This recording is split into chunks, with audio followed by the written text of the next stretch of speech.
Eu voltei. Na verdade, esse é o primeiro vídeo do canal e hoje a gente vai falar dela, da McLaren. Caras, hoje a gente vai analisar todos os detalhes de montagem da McLaren. E caras, eu vou contar pra vocês, foi o primeiro Lego que eu montei e eu fiquei muito feliz, mas o que mais me impressionou mesmo desde o início foi o preço.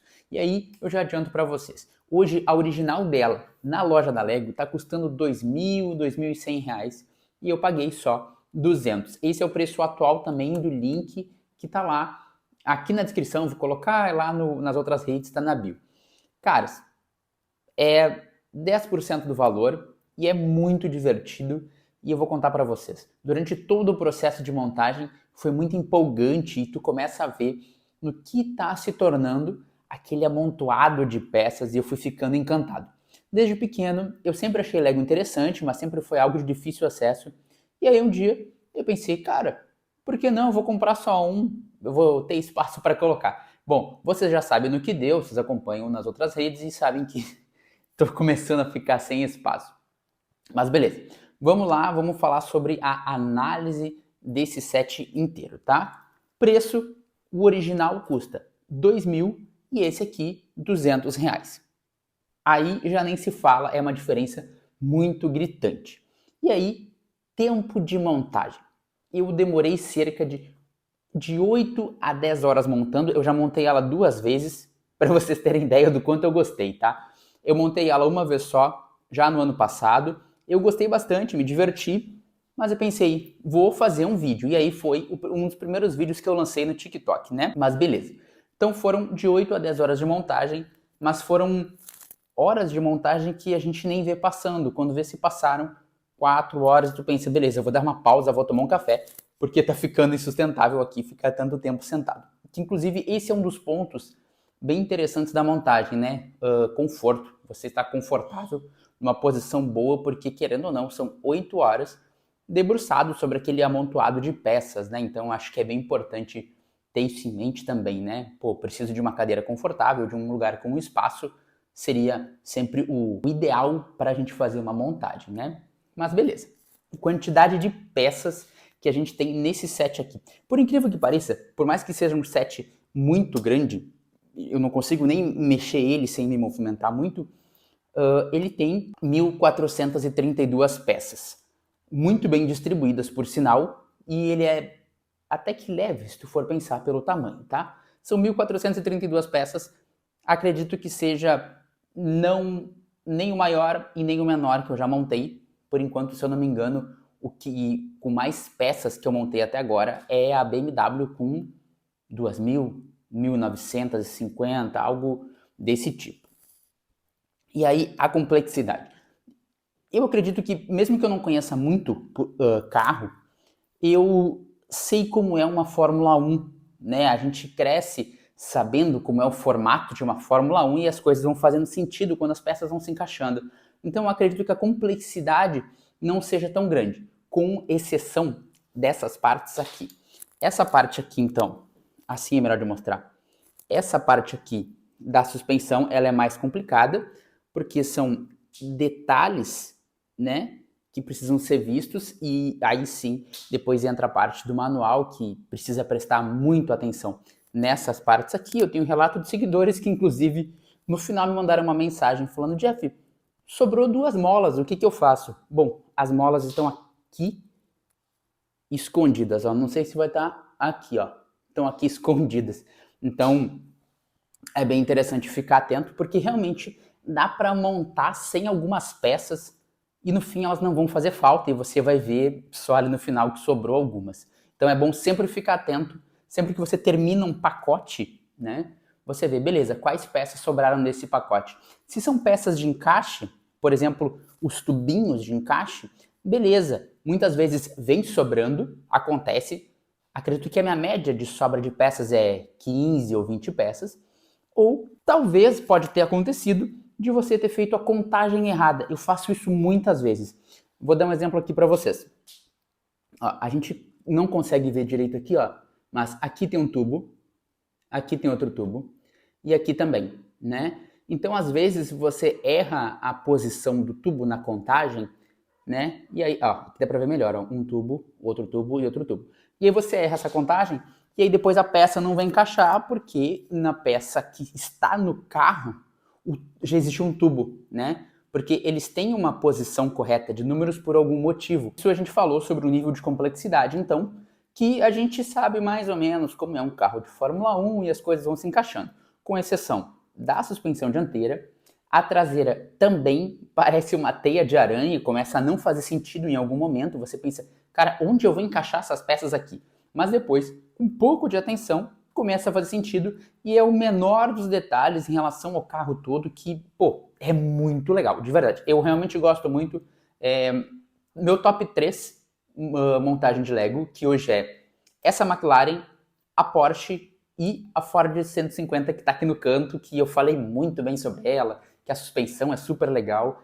E eu também pretendo trazer aqui nesse canal do YouTube overview, assim, uma opinião geral sobre esse carro também, tá? Mas beleza. Caras, manual.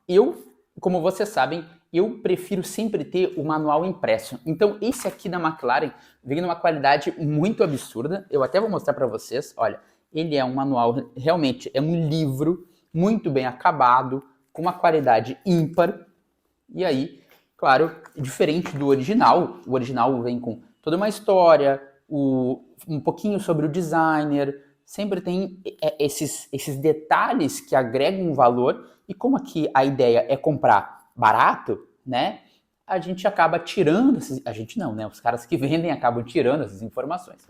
Mas é muito detalhado, todo o processo de montagem é colocado aqui e prestando um pouquinho de atenção, não tem erro.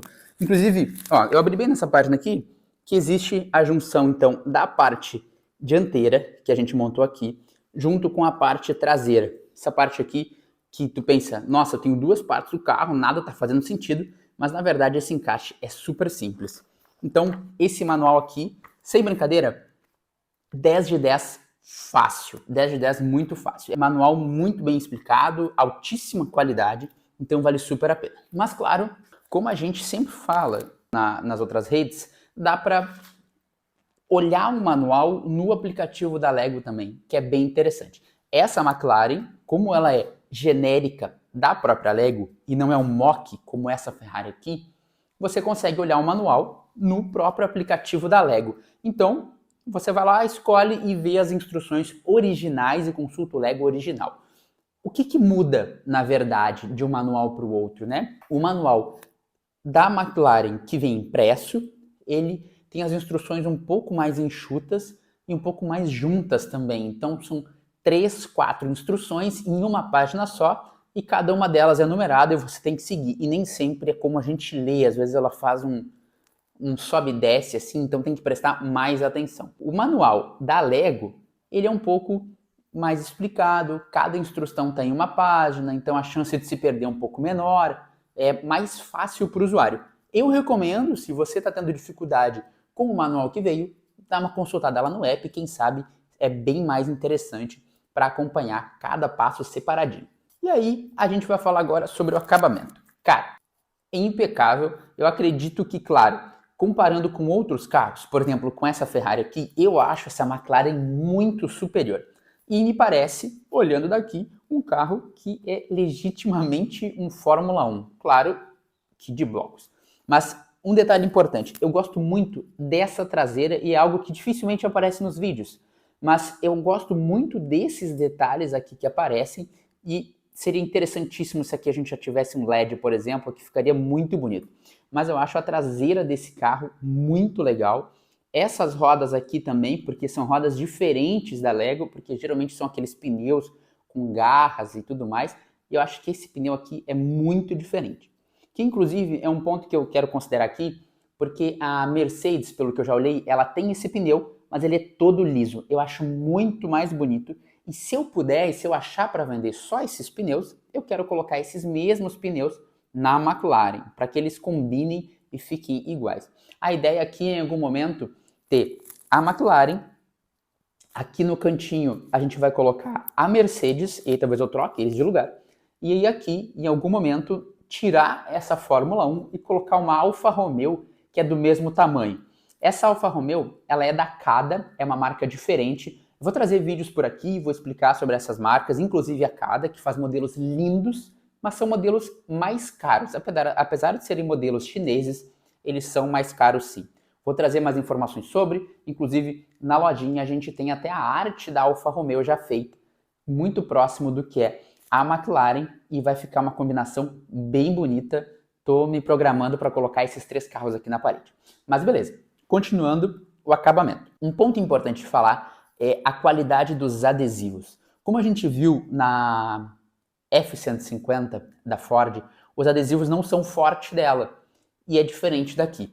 Os adesivos dessa McLaren são impecáveis e muito bonitos. Claro que, não sei se vai dar para mostrar no vídeo, mas o meu, ele já mostra uma diferença de tonalidade, mas é porque ele está pegando o sol, né? O sol da manhã bate aqui no meu quadro e aí vai desgastar um pouquinho esse adesivo, e tudo bem, é o que acontece quando fica muito tempo exposto ao sol. Claro que ele está dando um efeito até mais bonito, é bem difícil de aparecer aqui no vídeo, mas dá para ver que, por exemplo, aqui ele é mais escuro e ele vai clareando aqui para dentro, é o efeito do sol nesse adesivo. Mas a qualidade dos adesivos é muito boa, muito fácil de colar também, que é bem interessante. A qualidade do encaixe. Eu confesso que a primeira vez que eu montei esse carro, que foi o primeiro Lego que eu montei de maneira intermitente, eu não parei durante momento algum, né?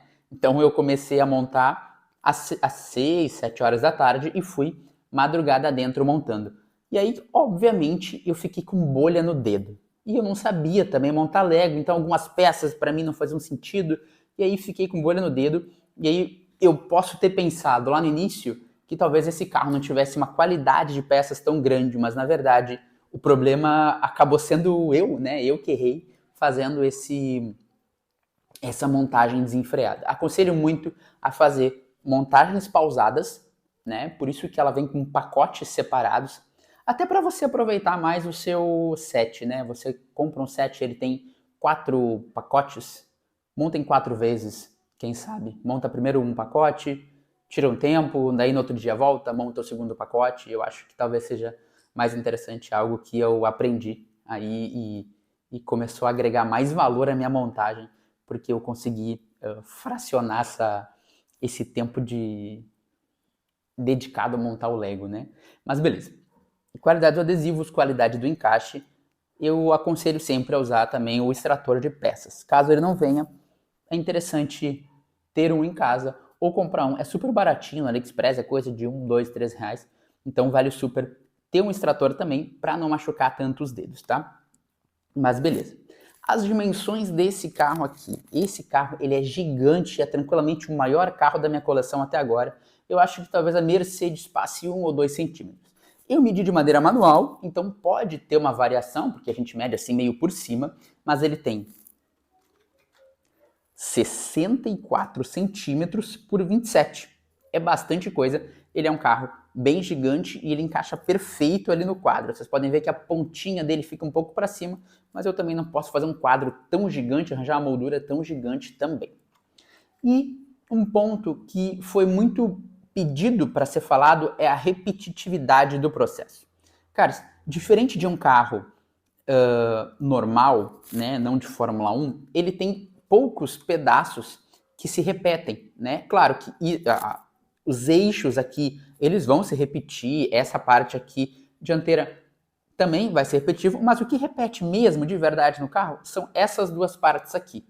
Essas você nota que é um pouquinho mais cansativo e você pensa, pô, eu acabei de fazer essa parte, vou lá fazer a do outro lado, né? Mas, caras, de resto, tirando essas partes aqui, ele é muito único. E eu acho que é por isso que é tão interessante e é tão legal montar um carro de Fórmula 1.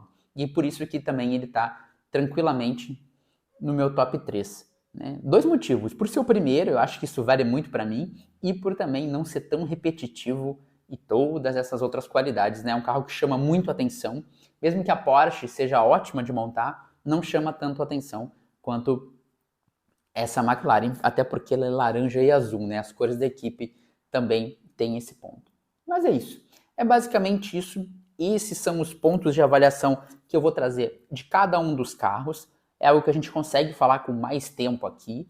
E aí você já comenta aqui embaixo, diz para mim o que você está achando dessa avaliação, se falta algum outro ponto que eu posso adicionar também para os próximos carros, e eu vou trazer cada um da coleção um vídeo diferente, avaliando, e a gente vai conversando sobre e batendo um papo, beleza? Se puder, deixa o like, se inscreve aqui no canal e a gente vai falando sempre que possível, tá bem? Até mais e até o próximo vídeo.